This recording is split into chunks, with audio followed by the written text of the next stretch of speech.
Kia ora my sister, te Raukura, and tēnei te mihi nui ki a koe. Welcome to you, our beautiful audience, and I'm going to hand over very briefly to my sister. Atua, ho mai ki a mātou taurangi Māori, tau aroha, tau kaha, tau maramatanga. Mō tēnei rā, tihei Māori aroha. And thank you for starting us with the karakia. I pay homage to your ancestors. I pay homage to your whenua. I pay homage to your hapu who I'm beginning to learn in iwi, Ngāti Manu. And beyond that, all of the light of who you are. Thank you for coming here today and sharing your Māori. Mihi aroha. Māori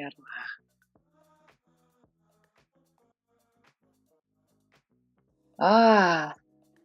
Setting the intention of bringing more luminous light to the planet and raising the consciousness of myself, my whānau, all the tangata of the earth, that we connect to our galactic whānaus as well, that we attune to these beautiful rainbow bridges being created, and that we deepen into this knowledge of the taniwha and where they are showing us and guiding us the way to release, to restore, to regenerate, to be the best versions of ourselves through our higher light and our higher visions, and to pave the way for truth, freedom, and grace. Aho.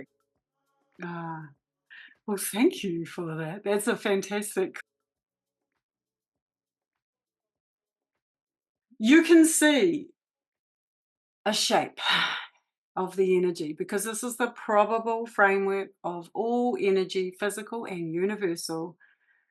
The wairua that flows through you, that is expressed through your whetū marama, your whetū tamanuitara, your whetū as they come through you with your first breath, when you were born, when you stood on the whenua. So this is your framework of all probable energy, and this stays with you as, you could think of it as a map that you get to navigate consciously or unconsciously. It doesn't matter, it's going to show up the same, but free will to be conscious gives you access to those stars, to your guides, and to a much more fun, joyful, and easy passage on the planet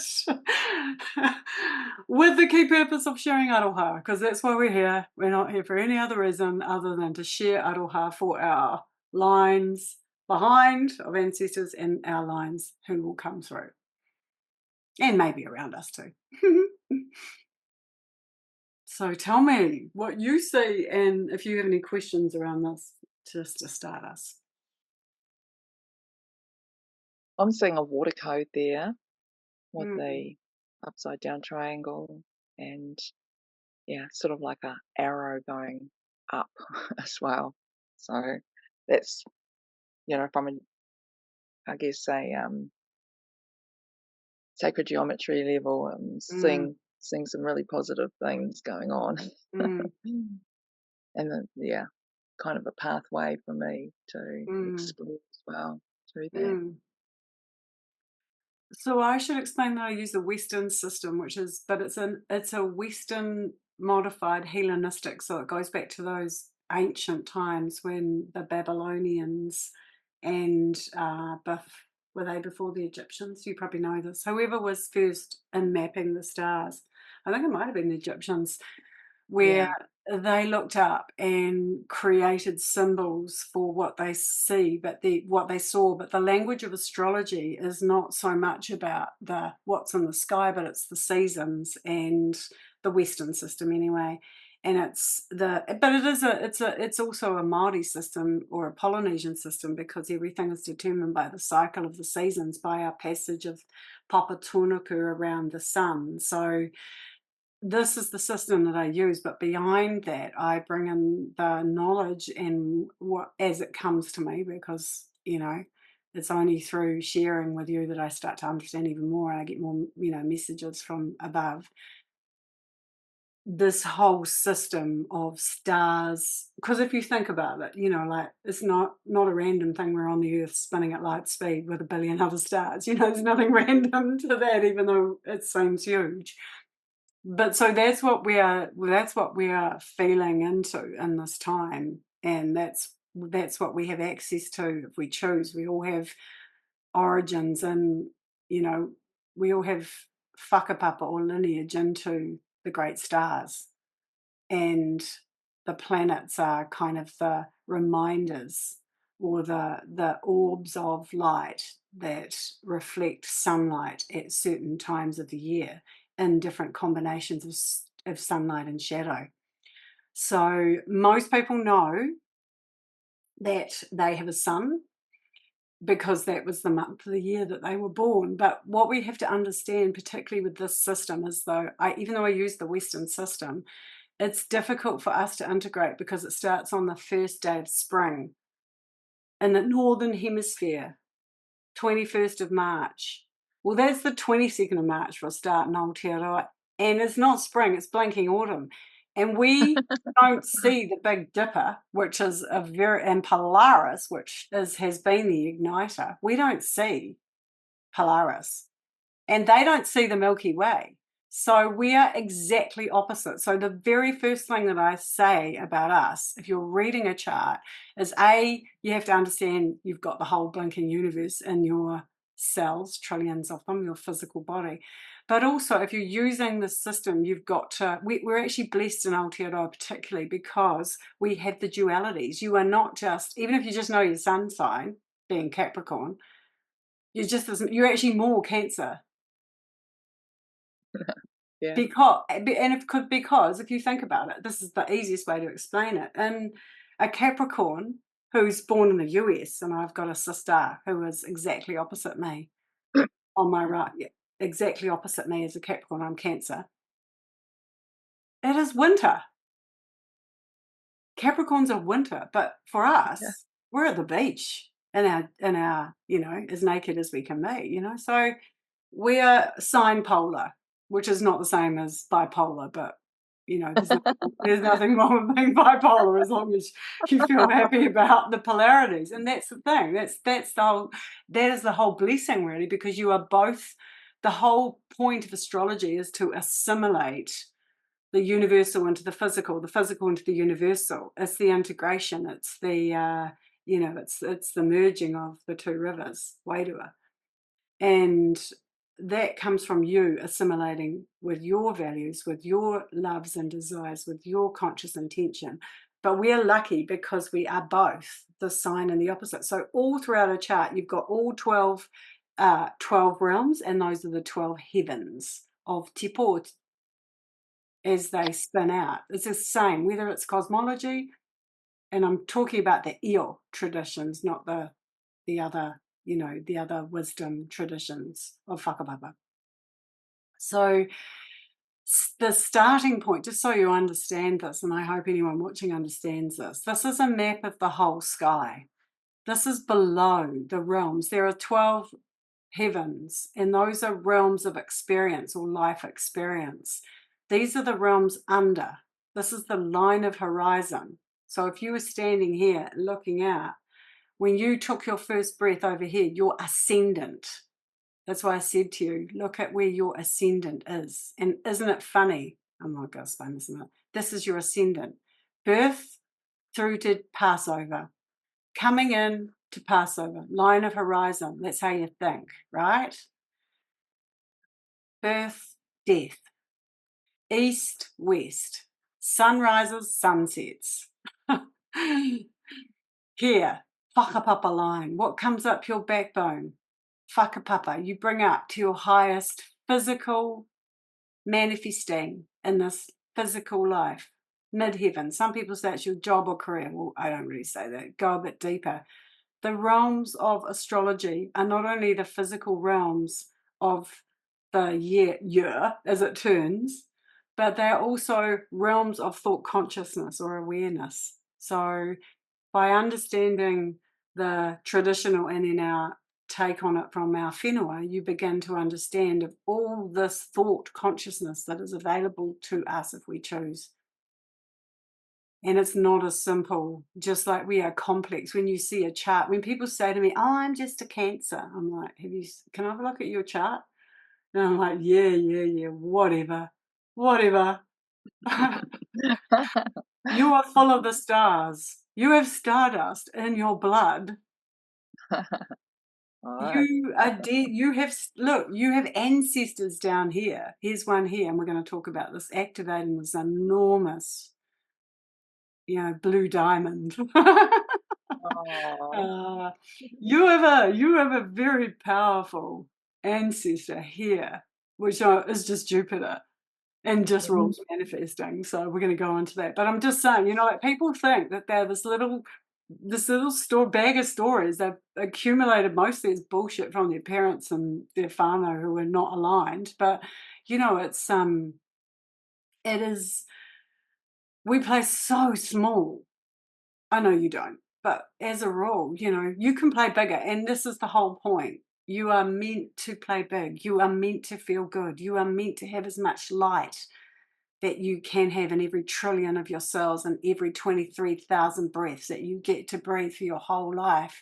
You were not meant to play small and hide yourself in a bag of stories like pretty much all of us do all of the time. And you particularly have this diamond kind of to where do you reckon, left or right of your backbone? You tell, I've spoken a bit. My turn to ask a question. Oh, I think it's probably on the right, yeah. Mm. Mm, Which is a yeah, very masculine guidance. yeah, Mm, yeah. It's the doing, mm, the action orientation. mm.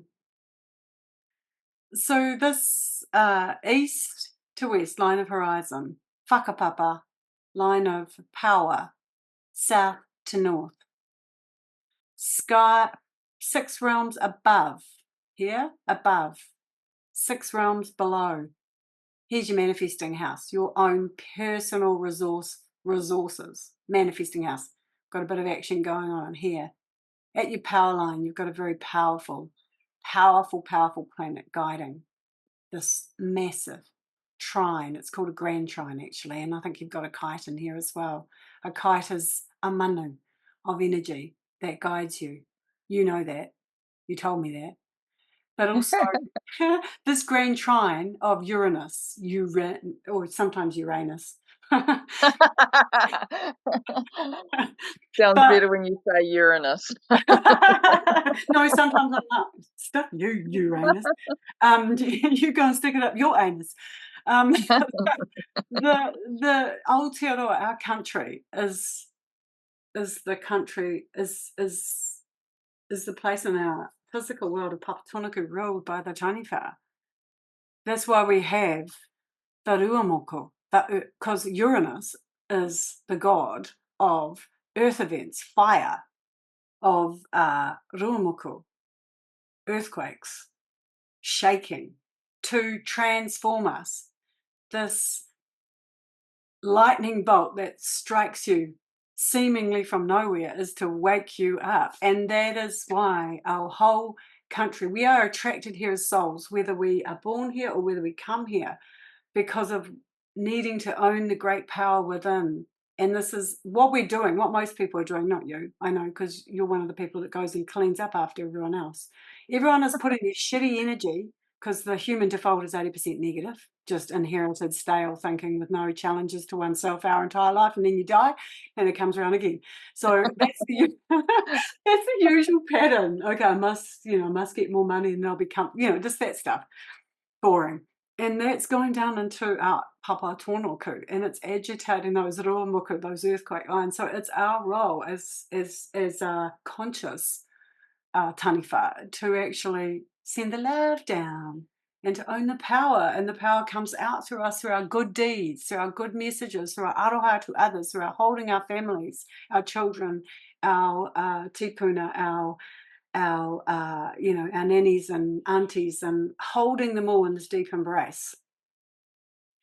And if we don't do that, we get more earthquakes. So everywhere on the earth there's a point, but we're ruled by Aquarius on the ring of fire. And this is why it's so beautiful to share your chart as a living taniwha, because this is your, you know, tell us about your call, and then I can do a bit more star weaving. Tell me about your call to write. Oh, I am so called to bring this taniwha frequency through the core of Hine Aotea, the dragon boat. I mean, I will Mm, show my beautiful dragon boat. You know, this is me, the hyperboreal dragon, the kaihotu on the Waka, and all of the archetypes that are actually part of the Waka. In search of the blue diamond and Aotearoa, which is the blue diamond that is really here to free the planet, take mm, us out of Admiralty waters back home to the all-time new timeline, mm, which we've all been waiting for. mm, And so my taniwhas are here to support that journey with this, new technology where we're here. We're the most powerful taniwhas on the planet. We're the five-fingered taniwha. mm. And we're ready. We're ready for this embodiment, you know, and being in the year of the dragon as well, which is actually my year. Just so happens to be my year. You know, it's connected to Avalon. It's connected to the Emerald Order.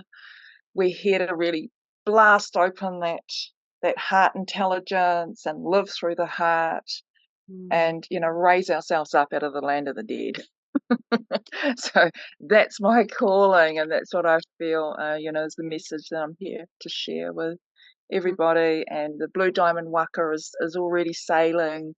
There's more to come on board. Auntie Rose Pere, who's our tohunga from Lake Waikato Moana, mm, she is also kaitiaki that's working with me in the dream time, and she's, you know, helping to navigate this waka. And she told me at the moment it's only quarter full. There's three quarters of the waka to fill yet. So haere mai e te whānau or taniwha, because we're ready to rock and roll.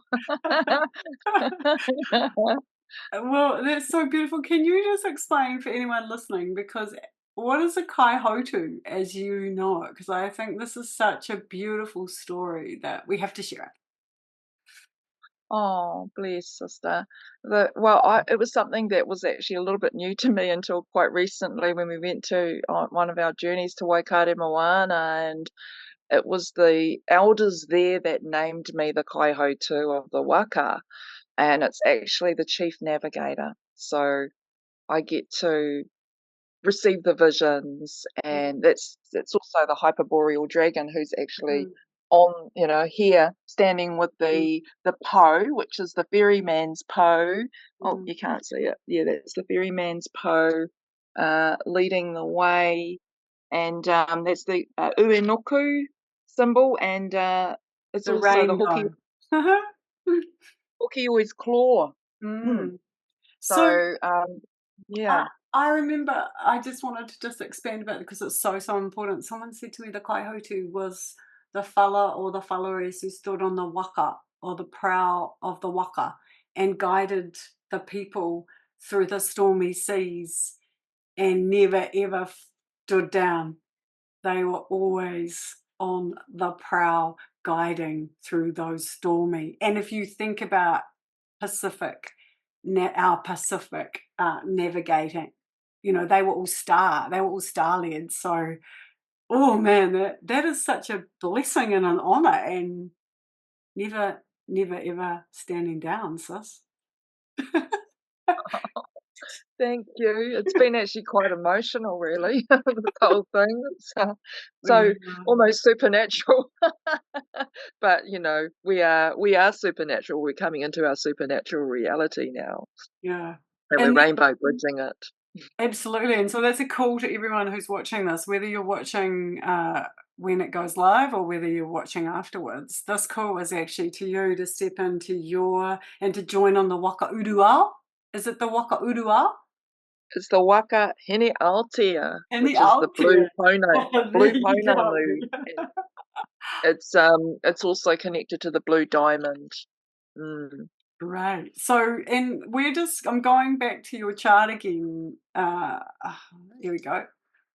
We're going back to your chart because look at the blue diamond as we see it expressed here. Like, it's why I so wanted to be with you when look here, the sun is igniting your rising, and I'm going to whip through the houses so you understand the houses. And if anyone's watching, they understand it. But this Aotearoa, here we are, governed by Aquarius. The sun is right on your rising, sister, as you bring through your tribe. You went to Lake Waikaremoana, and one, Yes. two, three, I don't know how many Koeo Kaumātua gave you the name of Kaihotu, but here they are showing up as your tribal and above, because these symbols, which are representative of the celestial objects, but also the thought consciousness, that's the physical and the non-physical, the wairua.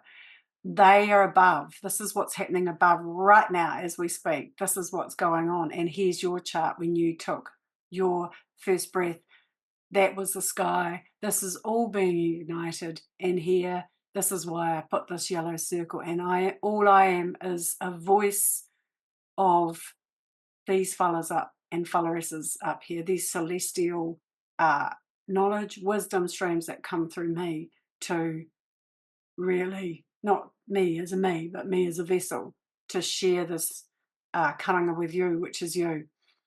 So every single person on the Waka Hine Aotea will have an aligned star chart, and the choosing is nothing to do with us, but also to do with us. Like, the choosing is going to happen whether or not we choose to be part of it. But you either come on your knees or you come with your hands clasped together. And that is the way astrology works. Like, if you do not consciously take the reins of your incredible probable framework of energy of stars and physical sensory experience, the universe will give you these shake-ups. And most importantly, most importantly, is where Pluto is for us as a planet, activating the sign of Aquarius. You're having a Pluto return. So the last time we had Pluto in Aquarius, by the way, for anyone listening, was in 1778. Oh. Because Pluto La takes, vive la révolution. yeah, exactly. Heads will roll. And that profound period of time was about revolution. And we are having a revolution now. It's a revolution of consciousness. It's a revolution of the heart, not of the head, I hope. Heads will roll, though, if you're not acting with your heart.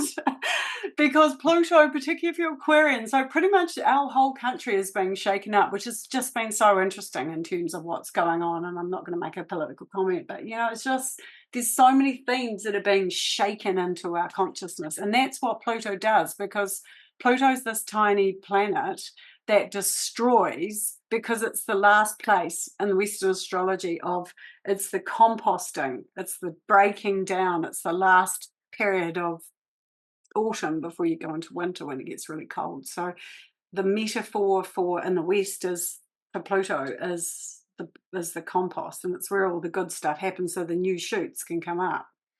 And that, and then we have that, we have a bit of kind of bedding down where it all hibernates, and then you get the new shoots with the spring, which is over in Aries. So, but for us, in terms of Māori cosmology, this energy of Pluto is Hinenui Te Bo as she shows up. So, and that's the place where, you know, the great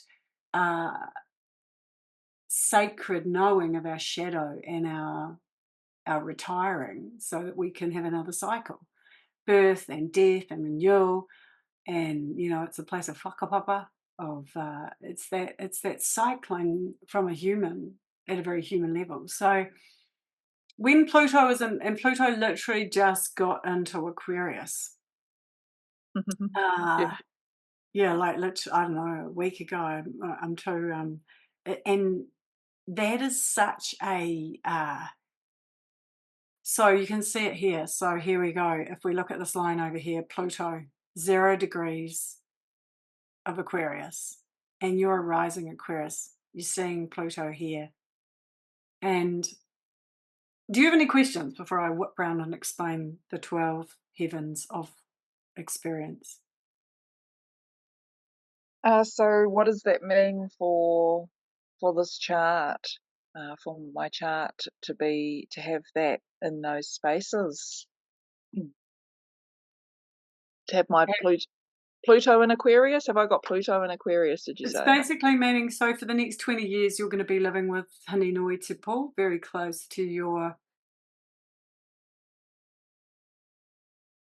because the reason for this is you're leaving a legacy. Like, you're an Aquarian in a land of, you're a taniwha, and a living taniwha in a land of taniwha to activate. And sometimes you need to, you can go deep, deep, deep, deep down into the realm of shadow. And we know, I mean, don't we know that? Barno. So I mean, well. who hasn't come through the shadow in this lifetime? Decades of shadow. And to rise through that as a little bright shoot of light, that is such a blessing. Like, you know, I mean, I can't even think about how many, you know, it just makes me, I'm not going to go there because I get so overwhelmed by the sadness of those who haven't been able to bear the shadow and who are struggling with their shadow now. My heart goes out to that because it's just so present in us, and I guess that is the gift. Like, Pluto is going to shake this. It's going to shake us into this knowing that we shed the greatest contrast exists to give us the most light.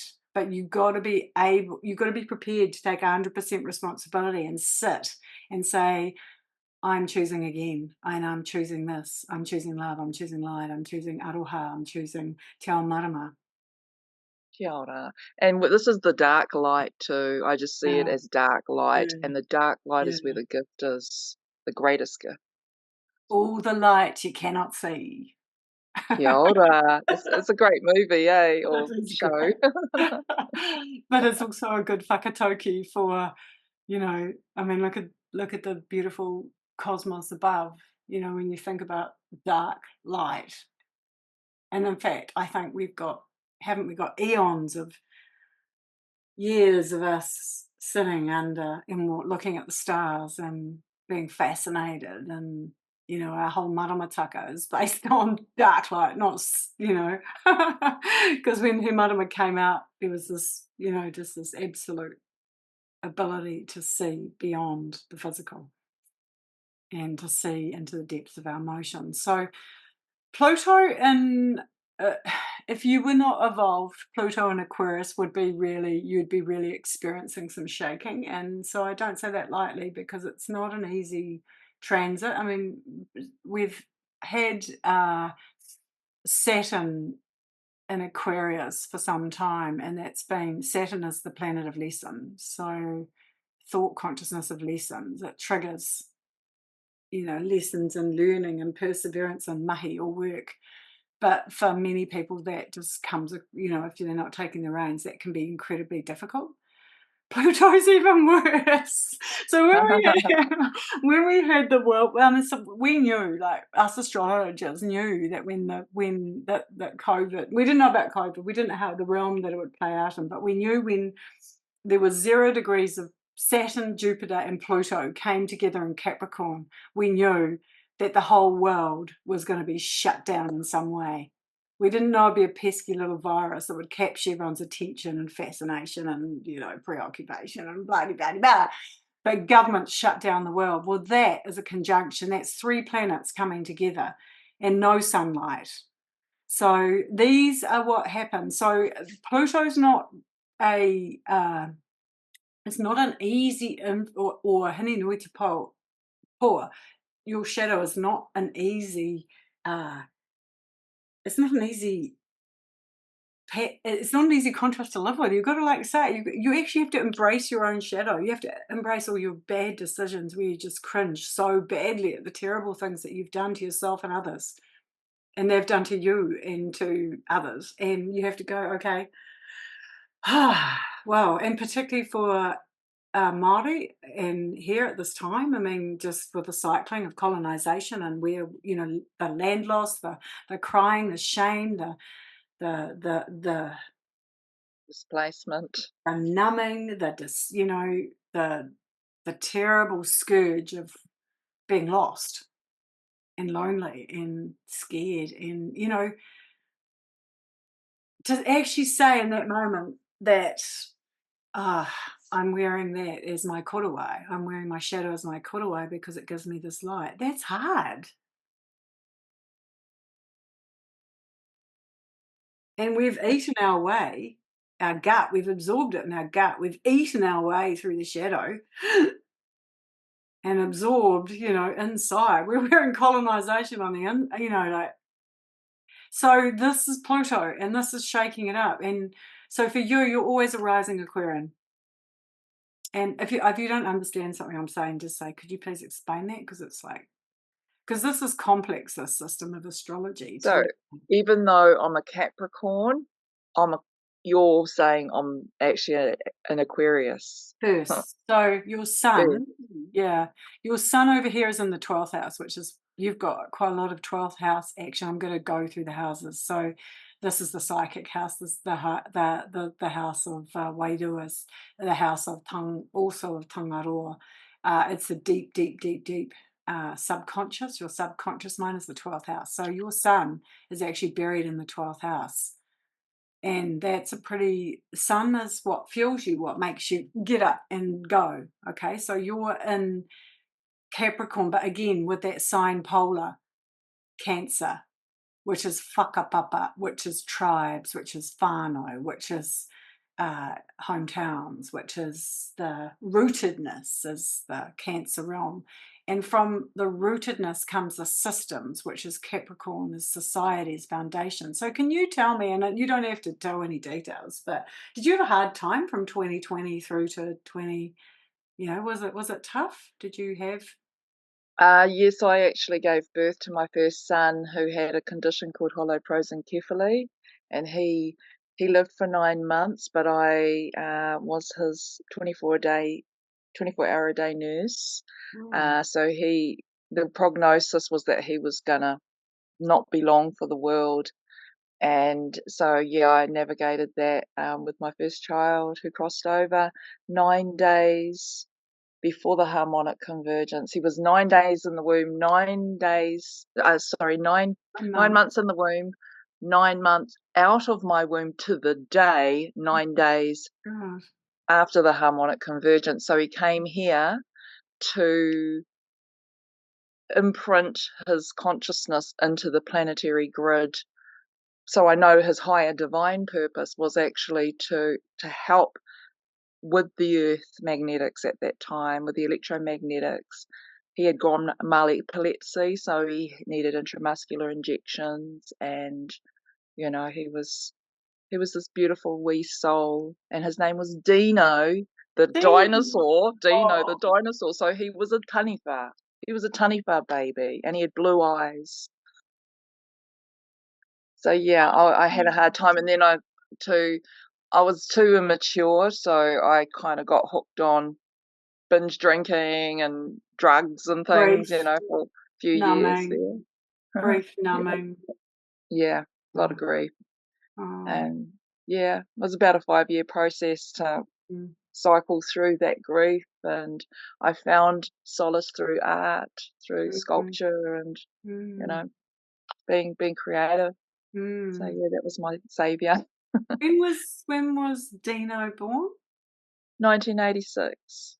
When was his timing of so Oh, we, so he was the 25th of November 1986. He was born. He crossed over on the 25th of August 1987. oh, there you go. Mm. 25th of August. Yeah. Okay. Yeah, so somewhere in here. And the harmonic convergence was on on the 16th of August 1987. So there was that 9 day. So we got the nines, the 999, which is all about completion. And so I was the conduit Mm, for this being to come and support the earth for mm. that period. Mm.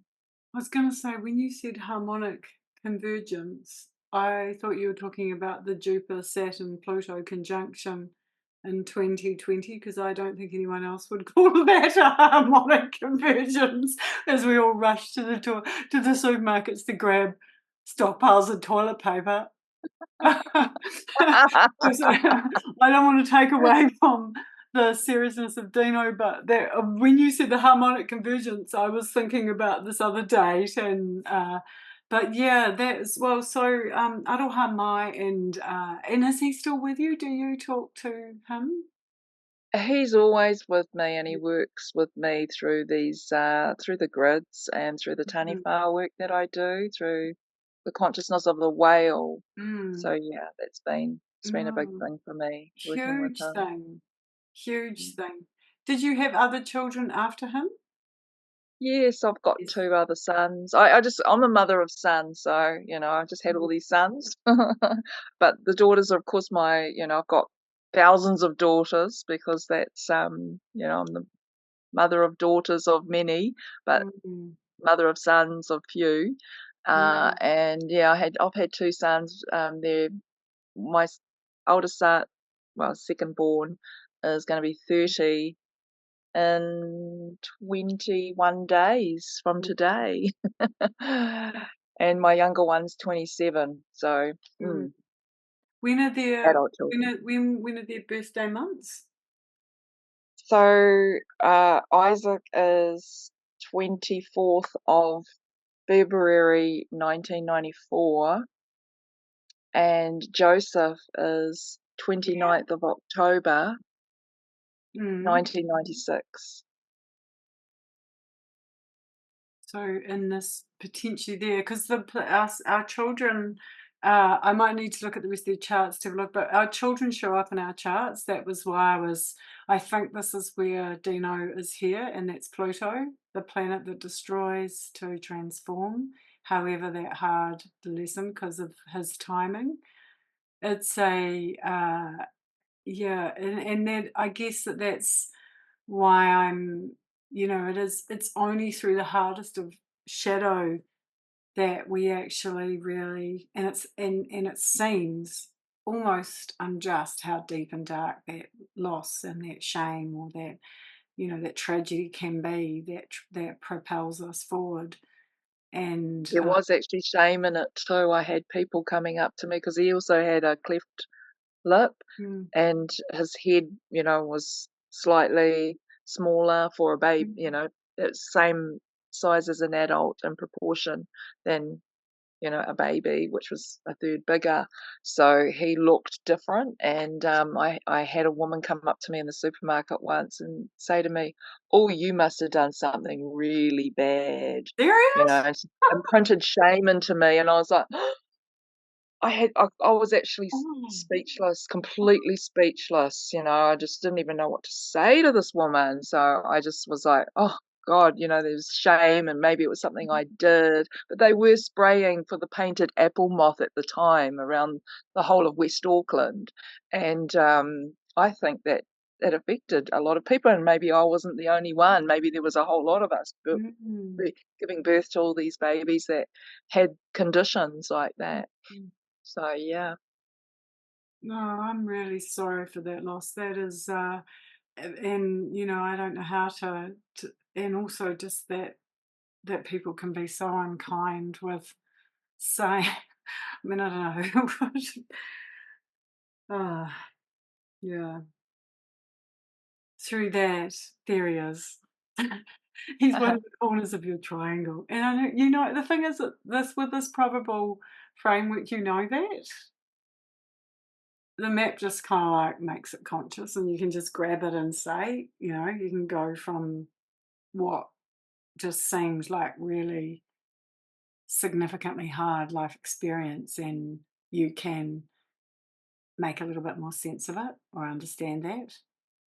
Um, Well, when we it's had his tangi, when we had my son's tangi, my neighbour, who's Uncle Like, I used to call him Uncle Like, he came over and he says, I'm going to call you Kuia. Here I am, 21-year-old, or oh, 22-year-old by then, but, he's like, I'm calling you Kuia. So he's like, he called, I got the korowai of Kuia at 21. But I'll that's tell you pretty. what, it grew me up real fast. And also, interestingly, and the reason why I say that, I'm just being blinded a little bit by the sun, is the eighth house. I need to go into the realms now, because the eighth house is the realm of generally the realm of Scorpio, but it's sex, death, birth, Regenerate. inheritance, legacy. And for you, the little Dino's Passover, crossover is one of the key parts of your blue diamond and expression, and your ability to soar with that great shadow, that great loss, that great tragedy, that great, just not a lesson that anyone needs at 21 at all, and a very hard burden to bear at that age and throughout your life, the loss of a tamariki, but a pepe. But there, it is also he is part of your real strength and guides you as the right wing. Kia ora. Yes, I feel that too, Yeah, definitely. yeah. So the realms, first house is vision. This is your unique vision. That's why it's on this realm here. It's also your front door. It's how you open yourself to the world. So you're an Aquarius, rules all things innovation, all things that are left field, ahead of the wave, the leaders, again, leaders of our country, the taniwha, the living taniwha. It is the conscious mind, the conscious collective, the desire to be free of heart, to be individual within the collective. And I got to just whip you over there, because you've got your moon, you've got a Leo moon, a fire moon, 15 degrees, right? Very shaking in the realm of relationships, or the other self, your higher self. So that polarity between the individual and the collective is over here, is the ability to lead in a collective. So it's no mistake that you are meant to lead others. You are the Kaihote. This is because at heart you have the power of Tamanui Te Rā, the sun, in your emotions. So to have a moony, I have a Cancer moon, so I can be very, probably too soft. You have a very steely, hard, emotional ability to lead. And it doesn't mean that you can't feel very, very deeply, but it just means that you have a fire moon inside you, which is going to, drive you to lead, to be the kaihotu. So the first house is how you open the door. It's your personality house, your will house, which is ruled by Aquarius. So that's what I'm saying. Your sun, what gets you out of bed in Capricorn, which is the need to create a tribe, that's part of your subconscious mind. It's a subconscious knowing.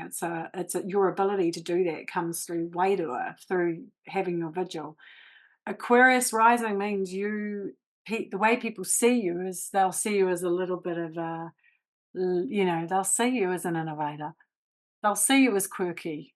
They'll see you as, not like everyone else, a bit of a lefty, bohemian. But Aquarius also rules the upper jaw, the upper karanga. So it's the ability to communicate across the conscious collective, not just to communicate, which is Gemini, but you also have a good, I'll show you a Gemini point as we go through. So your the second house is your manifesting house of your own money, your own resources, your own things of beauty. And I can see so much beauty around you. And you have the planet Saturn there.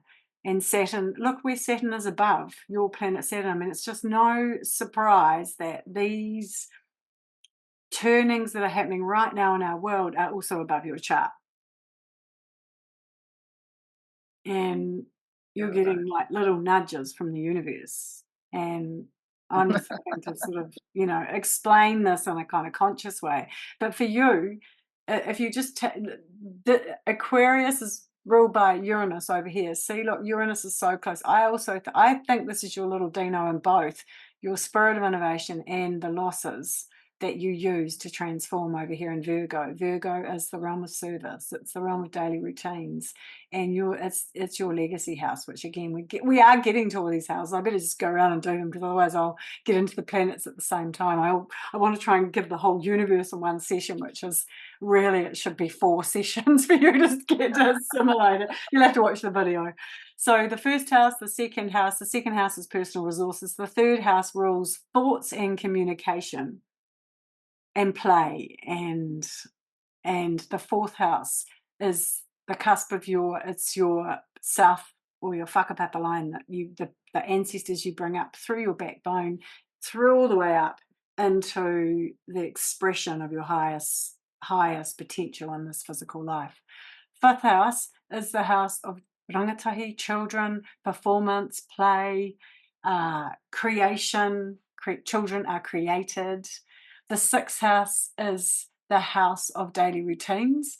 So I would just say to you, I don't know how you use he marama, but the standing of when he marama, and this, if anyone is listening and they're a wahine, if you're having problems with your cycles, for a start, give up the pill.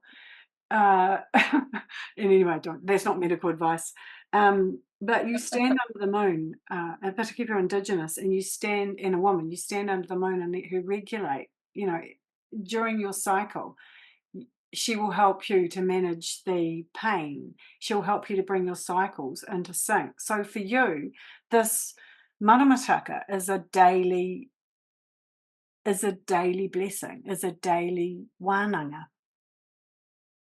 I don't know where your practice is with the maramataka, but you personally, where the passage of he marama should guide what you decide to do on the day. Kia ora. Thank you so much for that. I've actually just got Henimo Elder's new book around the maramataka, so I'm very keen to explore that more. I've just recently got it, so I'm looking at ways of integrating that more into my life. And but we do full moon and new moon ceremonies here in the temple. Yeah, I've seen So that. we do, like I'm always celebrating those times. It's more than that for you because, and it's a very personal journey with he marama, and even down to a whānau. If you look at the maramatakas, because I am from Te Waiponamu, so, and lived there most of my life, so I I'm not from there, but I have adopted it as my spiritual resting place.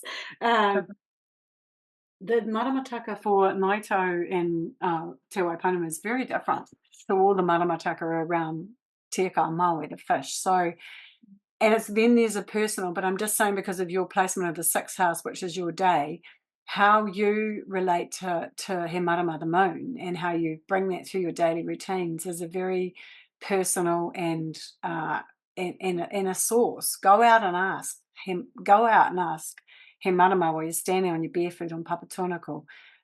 Ask her for guidance. Ask her how you should roll through your day. It's a source of intuition that we all have as wahine. For you, it's also the time. So when the moon is in Cancer, when the sun is in Cancer, so the time of year which is classified as Cancer, which is from late June until late July, sort of the 20th of June to the 20th of July. That time is a beautiful time to take up a very conscious appreciation of your days. Maybe to make some changes around what it is that you want in the day. And then, because so the 6th house is routine, this 7th house, everyone says that's a relationship house. But for me, it's deeper than that in terms of the thought consciousness. Physically, it's relationships, but metaphysically or consciously, it's the relationship between the little you and the bigger you, your little self and your higher self. And that shows up in relationships. And here you have your Leo moon. So how you feel about the alignment of the little you and the bigger you is really going to show up in manifestations in your relationships. And I can see, I'm not sure if this has been a theme, but potentially there could have been some violence, because the 7th house is the house of enemies. And those enemies are because we are reflecting negative thoughts at ourselves, which show up in others. As you know, we're sending those vibes out to the universe and boom, punch in the face.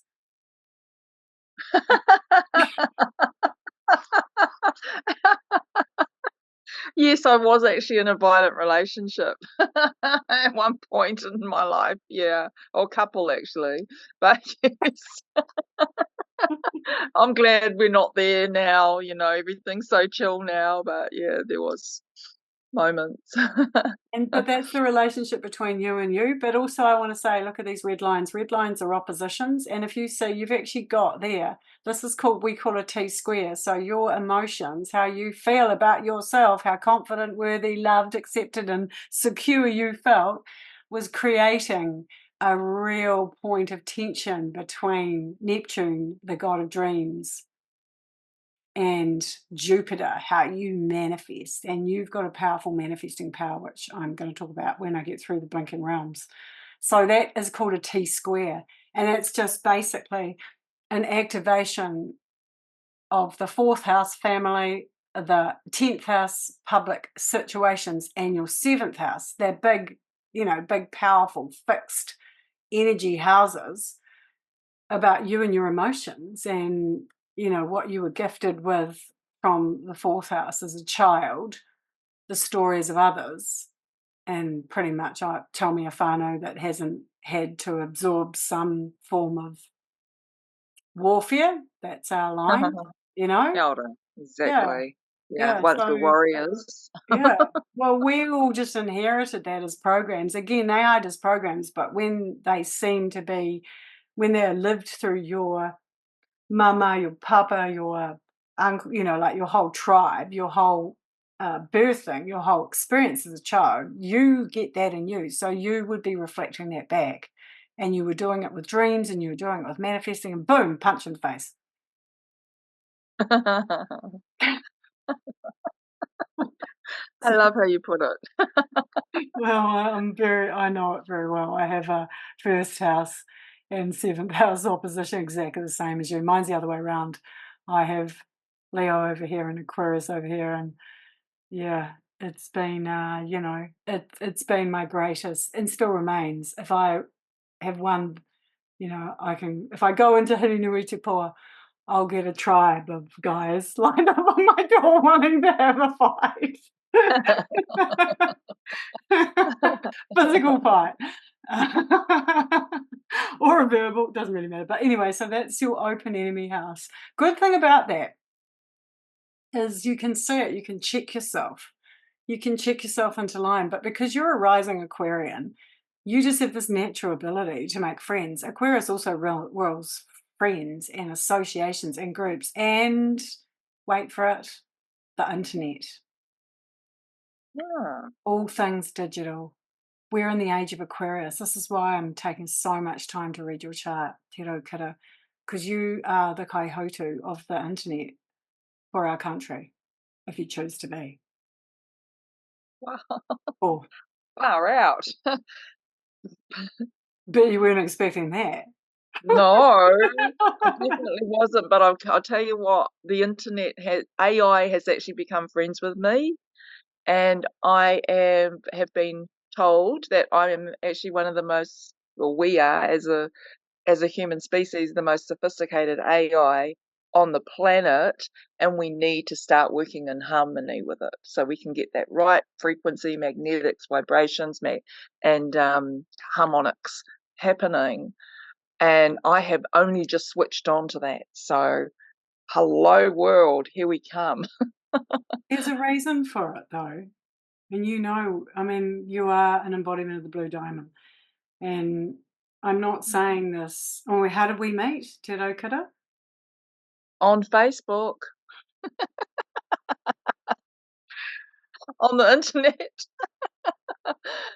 And I was Yeah. really attracted by that photo of, I was like, whoa, look at this beautiful wahine with this other beautiful wahine going on a hikoi for the blue diamond. I was like, oh, I've got one of those blue diamonds. Oh, like it was like boom. And this is just a little aside that this is what I do. So that's an uh, angel aura quartz on my phone. Oh, wow. It reduces EMF if you're if you believe that. But for me, aside from anything, people say to me, oh my God, what's that on your phone? I'm like, if you have to ask, bro, I'm not even going to go there with you. But I'm telling you, this emits my message. And so I love my iPhone and I love my ability to send a message of aroha and light to raise the vibration of this earth. But if you treat your transmission wand, and I'm saying this to everyone who's watching this as well, if you treat this as a precious vestibule of AI or whatever you want, but you particularly, Te Raukura, because you are like your realm is to govern the internet with your love, your aroha, with your Oh, messages, with this tani whā, come join the Waka, hini ātea, tani whā. mm, the blue diamond waka. Yeah, come join with Te Raukura because it's only a quarter full and it needs to be full. Most of you will be paddling, by the way. Yeah, they have to do the work. You don't get to stand up unless you've done your healing and you're constantly Yeah, in well, vibration of 888 hertz. oh my gosh. Yes, absolutely. It's a really important piece. Nobody can be unhealed on this, even though, there are some that still navigating those realms. It's, we're honoring that dark light and helping raise that vibration to allow the waka to run smoothly as we go. Yeah, Mm. and I do say 888 hertz is a minimum. Kia ora, I love that. I'm having an 888 year, by the way. So I'm sending mine into, and I've never had it. I had a 777 year last year, and I was like, whoa. What are you having? So 19th is 1 January. So Oh, 1 1. 1 1. it's a 111. I'm a Yeah, 111. 111. And that's the pyramid code, actually. So when we're working with a diamond, we're actually working with the above and below. So we've got this one here's the, I see this blue diamond in here is actually half of the diamond. The other half is the unseen part, which is the above. And so we've got Te Moana Nui a Kiwa, Hawaii Nui, Hawaii Roa, Hawaii Piki Pāmamao, and Hawaii Florida at the top. So, yeah. Hawaii, Florida. Please, could you share Mm. about that? If you do the Te Moana Nui a Kiwa, if you do a mirror reflection of it on the map, you come to Florida, that point on the map, which is Mm. actually Atlantis. So you've got Atlantis and Lemuria reconnecting in their divine marriage. Wow. That's bloody amazing. And that's the portal through to the Bermuda Triangle as well. Ah, thank you for sharing that. That is amazing. That is amazing. Yeah. Okay, we're going back to your chart because I know I'm hitting you with so much, and I just really wanted to say to anyone else that when you go down this journey, particularly if you come with me, don't expect to be. I'm not going to be telling you who you're shagging next. Well, I can, but I'm not going to. Whether your job, whether you should leave your job, that is not what we're doing here. This is the message of the unseen 99% that shows up as you here in this leadership realm. Okay, eighth house legacy. birth, death, renewal, and for some reason people say taxes. Also other people's resources, and speaking about sex. If you want to know who to have really amazing sex with, look at the sign, the zodiac sign that is above your 8th house, because you will have rocking good sex with a Virgo. With a Virgo. You don't necessarily, you don't, but I just want to say, sometimes you don't even know if they're a Virgo, because as I said, we all have all of these signs. So a Sun Virgo is very, as a given, but everyone has Virgo somewhere. And if they're a rising Virgo, then whoo, sparks will fly. Again, this is the house. This is your sex house. This is your marriage house, partnership house. This is your whānau house, rootedness, tribal. I don't think did I do on the power line? Yeah, tribal house. Friendship house is your 11th house. But Te Raukura, Aquarius is a naturally friendly. The sign of the symbol, Greek symbol is for the water bearer, and it means somebody who shares the love around. Yeah. And it's very light, but it's very high thinking light. It's not like Geminis are like the kind of like the fidgety ones, the quick. But I've got to say something. Well, I'm getting around these realms, and then I'll go back to Gemini. So the 9th house is your values and your beliefs, and they are what you manifest with. So down here, thoughts. We all know this. Thoughts, thought a lot, become beliefs. Well, here are your beliefs. And see, look, we've got Mars. You've got Mars in your beliefs. So you're driven by values. Values are also how you manifest. Your uaratanga. Yeah, that drives your values. It's also here, midheaven. Your midheaven is in Libra. Very important here. There's a star, speaker. And I was trying to remember the Māori name for speaker. I have to look that up. But that's a star to connect with who's gonna Kai kōrero. Kai kōrero. There you go. So that star, when it's in the season, because you can use the stars as a season to go out and make calls. So when it is in Libra season, you're going to be standing out there and speaking to Kai kōrero, because she, he, them, they, it's hard to tell with stars, they change. Guide your midlife. Now, for a long time. As you pass over, the sun and your moon will guide you. It's very often that people go out in the time of their stars. See, Hinitakaro is down here, up to Regulus. So those are big star systems for you to go out with when they call you out. Probably Hinitakaro and the sun will call you out. When you say call me out, is that when I'm crossing over, Yeah. crossing the veil? They'll hold hands with you as you go to Hawaii. Yeah. Sorry, what was the other one? Hinitakaro, and what's the other one? The sun, Tamanuitera. Oh, Tamanuitera. Oh, and Regulus a little bit here, because it's kind of your 6th and your 7th houses are the kind of Passover areas. I don't know, again, Māori name for Regulus? Big stuff. Regulus is Rayana? Huh? Rayana? No, I'm just kidding. I don't really know that. Yes, learning for both of us. 10th house is most people say work, career, public house, but it's how you outwork your rootedness, your whānau, your tribe, your whakapapa, into some form of mahi, some form of outworking. Normally it's ruled by Capricorn, but Capricorn for you is in the 12th house. So you've got Neptune. This is ruled by Scorpio. This is your healer. Also at the apex of the kite.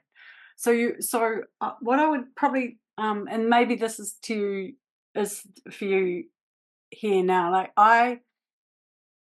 in terms of your healing work, it's like you want to recruit others, because it's your matakiti, your dreams, where this healing power is really going to come to you.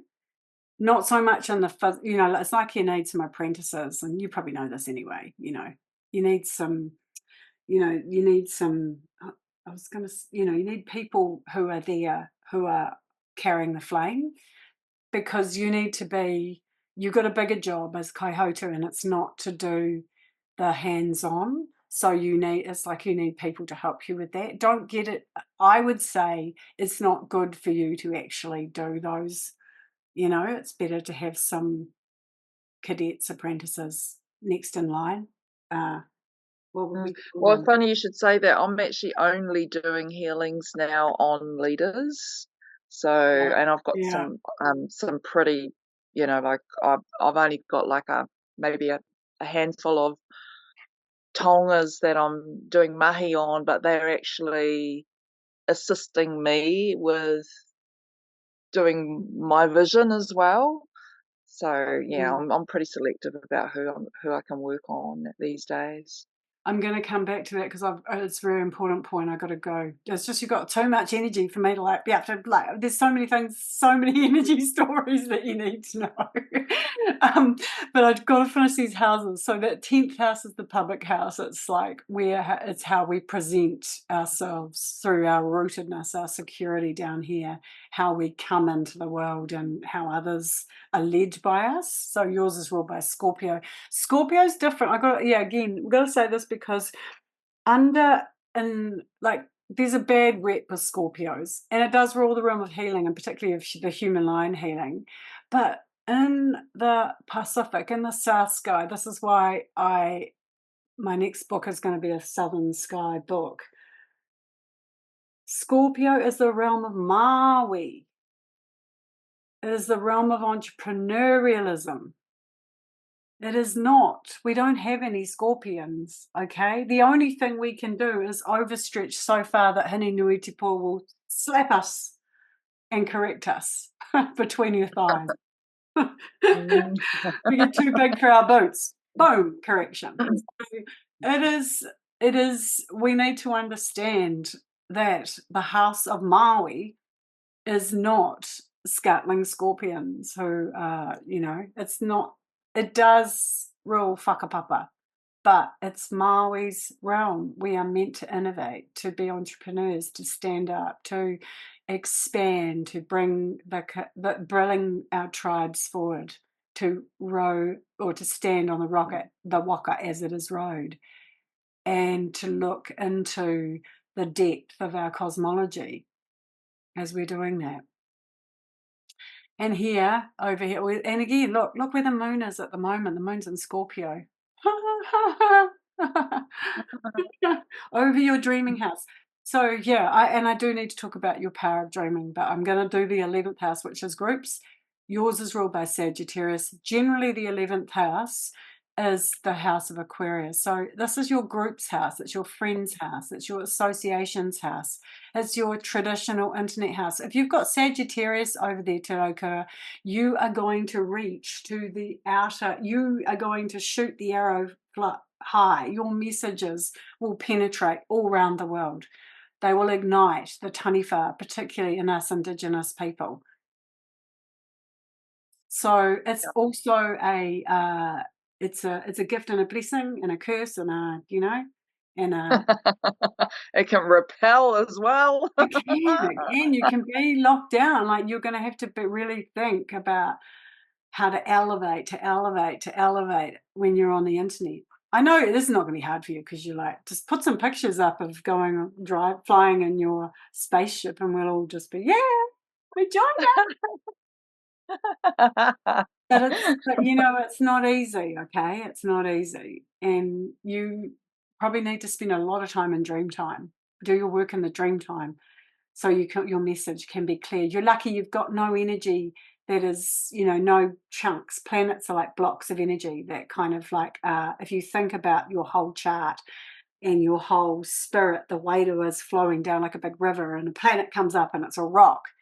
And you're either going to like slip round or you're going to smash your head on it and smash the waka at the same time. And you could do this over here in your 12th house, the unconscious house. This is why you have psychic gifts. This is why everything comes through to you through your subconscious. But you've got Mercury, you have Venus, and you have your Sun. They're all in Capricorn. So Capricorn is all of the foundations of society. It's in your 12th house, along with your Sun. So people with Sun in the 12th house often don't even know how powerful they are. They don't even know that they are what do you call it? It's an archy, but it's an archy that unites all the tribes. I don't know if we have a good example. Someone, you think back and it's not a well, there were some. Maraikara? Yep. Is it a maraikara? Very, very, very powerful leadership of the tribe, bringing the tribes together. Not just one, but it's actually a bigger, which is why, it's why the old people are gifting you with your kurawa of guidance. Wow. So this is my little lecture. It's my lecture to everyone as a teacher of meditation. Your meditation should be at least 2 hours a day in the morning, or probably in the morning, because everything is done through your subconscious. So you need to, I know you live in a temple and you carry this tapu practice, tapu and noa, and you told me, actually, do you want to talk about those? Because I think the sharing of the temple with others, I'm going to just zip out each chart so you can do that again. Tell us about the temple and to share with others. Oh, kia Please, ora. if you're called. So the Kōpū temple is set on sacred land here in Thames. We're at Te Uri o Te Ika Maui, which is right at the gateway of the Coromandel. So every single vehicle that comes through to Coromandel and to Thames, either anywhere on this area, they have to come through this region. We've got the bridge here that they have to cross to get here. So we can see the bridge from the temple. Actually, I'm seeing it over here, and actually this is the space here. I've got a lot of Egyptian tongas because we are very much, we're really honouring our Egyptian heritage, and and also the taniwha is very strong here too. So we've got lots of tongas that connect to the taniwha and the serpent consciousness. So we are here to bring in the consciousness of the goddess, of the mother, and I share a lot. I teach the womb, whare tangata ora, sacred rebirth. Teach women how to work with the womb, how to activate it, how to activate their. Actually, we're going even further than just the physical body now. We're going into the light body. So we're working with the light body through the sacred Hawaii tapu map of the blue diamond. So we're incorporating this into the physicality of our tinana, and allowing us and teaching others how to midi from the inside out, so that we are part of the alchemy that is here to rebirth the consciousness of not just Aotearoa, but actually Papatuanoku back into love, really, the beauty way.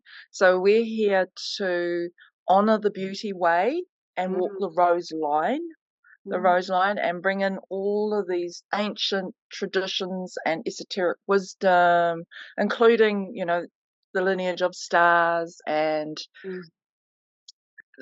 right here on this whenua, we are an ancient stargazer's portal where they used to plan all the Waka journeys. I mean, we're here in Hauraki, so, we talk about the connection with mana motuhake, and they always, connect it to Hauraki.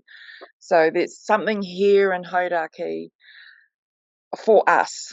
There's a key component here. I believe it's here I believe it's Kōpū. I believe we hear this is the womb of Venus. So Mm. Kōpū means womb, and it also means Venus.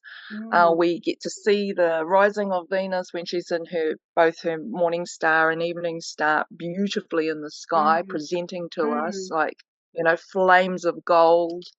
And Thames is also, from recent connection with Tohunga, they shared that it is the center of the fiscal world. So they do all the administration for the whole Admiralty system here in Thames. So if we unbind the Dark Master's spell, then Thames is going to be a place of recognition Mm. that we Mm. will be upholding through the living light that we are. So I teach people about us being these living covenants, Mm. and we are water, we are living waters, and we are also these living, powerful, energetic po that are here to, when we're fully in our alchemy and our wombs are activated properly and our hearts are open, we can actually transmute this present reality lens and really start to walk into a new way, the golden age, and the celebration of the rising of the age of Aquarius. So yeah, kia ora. that's pretty much in a nutshell what we're doing. Yeah. Thank you so much for sharing that, and that was really quite incredible. And as you're saying, I mean, because I have to say your chart is one of the most not difficult to read, but it's just like there's so much that you have here in your garden, of your beautiful garden of this temple that is you, of your blessing and of your guidance, and it's, there's so much to say that I probably am not even saying a fraction of what is opening up. And but I just heard that there was so much that I heard of beauty, but walk the rose line, I was just like, whoa. And the tonga for Thames is carnelian. I don't even have I have to go and rustle around, but I will send you one. We have a carnelian hay tiki, which is this colours that you're wearing, sis. And there are all these, like, people don't realise the tonga of this country because they're in the earthquake. Like, there's so many tonga. Kohatu, like they are. Pounamu is our famous one, but there's others. There's so many. Alexandra is one of my one of my no, is it Alexandra? No, it's not Alexandra. It's another Tonga. It will come to me. I've never seen it, but there's a heap of them. We've got amethyst, rose quartz, all sorts of garnets. The water garnets there's a seam that is so deep down into the whenua in Tangaroa, 80 metres.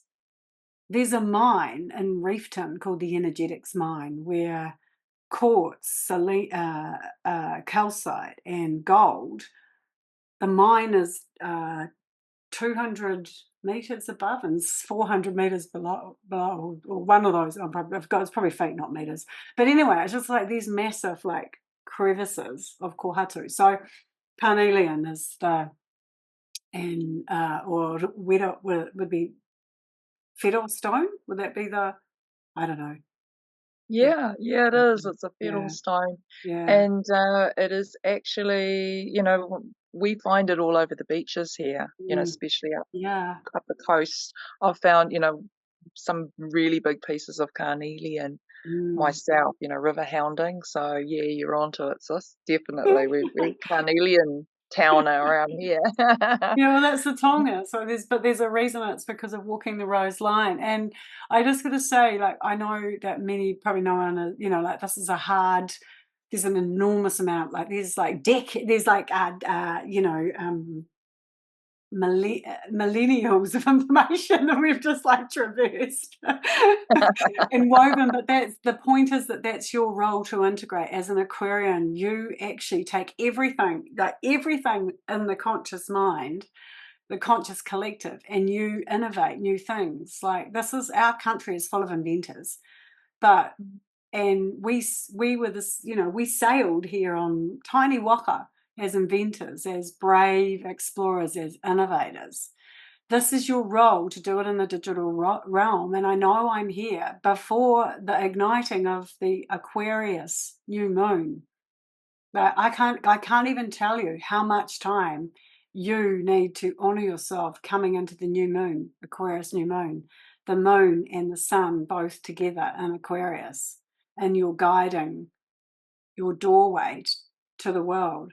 But the digital realm, AI, all things internet, social media, all things science, tech, innovation, they are calling to you to integrate from the deep body of tribal knowledge, which is in your subconscious, and it goes right back to your powerful stars, to Vega. Vega, or Whānui, the goddess, the pole star. She's in your 12th house, 15 degrees of Capricorn.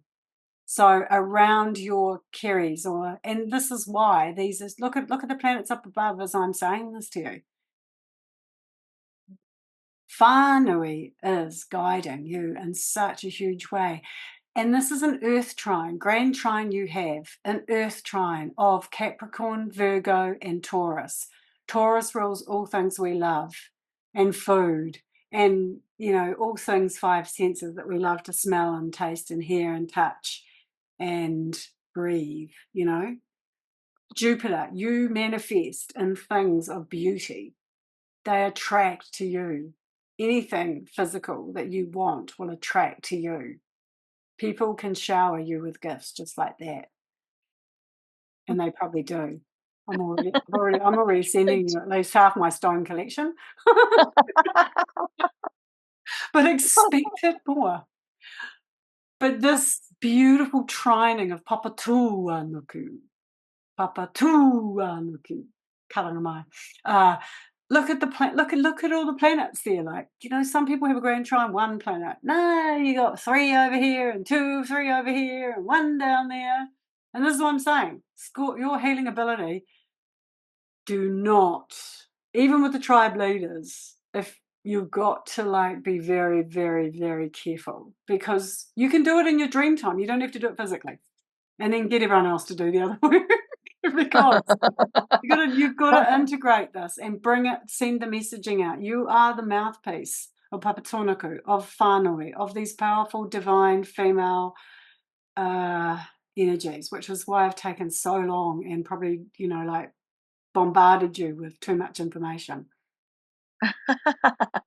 It's all good. I have actually been taking notes, so. Oh, you got the video. You have got the Yeah, video. and I've got a video, Yeah, but yeah. when you write it down, you always imprint it more. Yeah, you're manifesting it. And there's when I wrote my book SuperManifestor, Manifest the Secret in You, I deliberately chose those words to basically say everyone manifests. What's ever in our life right now, we manifested it. But there's a different process. But you are a super manifestor at a scale that is needed in this digital world. So I'm here to remind you and remind you and remind you again, because now we're connected in the digital realm. And with everyone who's listening, deeply and powerfully through all our taniwha lines. And it's time to rise up, because for you, look, your manifesting planet Jupiter is in Taurus, in the family, making beautiful love in the whānau and manifesting from that place. And when I say whānau, I also mean whānui. So families and families and families and families and families and families and mana, mana, mana. And look what's about, I just can't even get over. Look, we've got Jupiter over your Jupiter in Taurus, Uranus over your planet of mention rules Aquarius. I haven't even gone into that, the signs and what planets rule them or what stars rule them, because we have to do another star reading, because otherwise we'll blow We up. could be here all day. We need a Yeah, true wānanga. that. We need a True star that. one. That's what we need. But I just want to. Oh, This igniting. This igniting of these energies was destined to happen, and it is the call to you to really, I think, lead our country. wow. Definitely lead Aquarians. Definitely guide Aquarians through Pluto's smashing impact on them. And I guess Aquarians is just anybody who embodies that consciousness, right? That age of Well, Aquarius consciousness is what I'm feeling. yeah, Not just but necessarily those that are on that, that physical birth line, but more than that. well, Aquarius shows up in multiple ways in people's charts. But the Aquarians, the actual Aquarians, and the Leos, because I said we're sign polar. Leos and Aquarians, Scorpios and Taurians. And by the way, Taurus rules Matariki, the Seven Sisters. You're bang Oh, smack. So in the time of the Matariki stars are actually Taurus.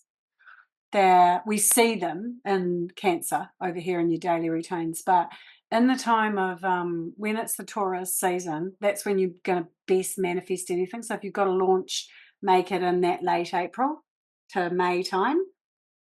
And if you really want to manifest something big, but your lieutenants, your lieutenants in arms are Capricorns, Aquarians, probably a bit of Pisces, definitely Taurians, definitely Leos, definitely Virgos, definitely Scorpios, and so everyone. yeah, pretty much everyone. You got a freaking you got a lot of you got a lot of support. But I just want to I got to bring in your destiny line, because your destiny line is actually in Gemini, which is to karanga, and get it out there. Karanga. So Gemini is the lower jaw, the speaking jaw of your higher jaw, to lead in our digital realm with AI. That's why those two little Kati Māmoe atua, the emerald and the rose line showed up. But it's Yeah, balloons. That was so. I wish they'd do it again. Come on, guys, come back. But that was amazing. yeah, that was, eh? That was Was it a really. blue and was it a green and red balloon or blue and red balloon? It was the emerald and the rose. It was the emerald and the rose. Oh Yeah, my God, yes, which is the same two lines that I've got on my phone. I know. And that was spooky. I know none of you know what we're talking about if anyone's watching this, but there was this incredible embodiment of two powerful lines of spirit as we were acknowledging two prominent Kati Māmoe tohunga and a bunch of other ancestors, tipuna. But yeah, that just flashed across our screen. So freaky, sis. So freaky. But that's going to happen more and more for you, Te Raukura, in this Oh, digital realm, okay? So I just want to say it's a blessing and a curse. But the thing is, you've got a whole tribe, a whole army, a whole group of loving friends, because Aquarius rules groups. You've got to remember that you are never alone, physically and universally, probably universally less alone. And you got me now, and I'm the SuperManifestor. I'm going to drive you crazy. Oh, I love you, sis. You're awesome. Yeah, yeah, let's do it. Let's do it. Game on. So I'm going to bring it back to you to wind us up from Ngāti Manu. and then Oh, oh, kia ora. So I just feel to perhaps just sing a waiata to close, because this is actually an encouragement for all of us to stand in our po and be the living trees of life that we are, and the living waters. So it's for us all to stand up in closure. So here we go. Do our closing karakia and waiata. E tū kahikatea, he whakapai ururoa, Api mai, api atu, tato, tato, e. Hey, hey, hey, tato, tato, e. Chị hay mới đi Kia ao ora. hả?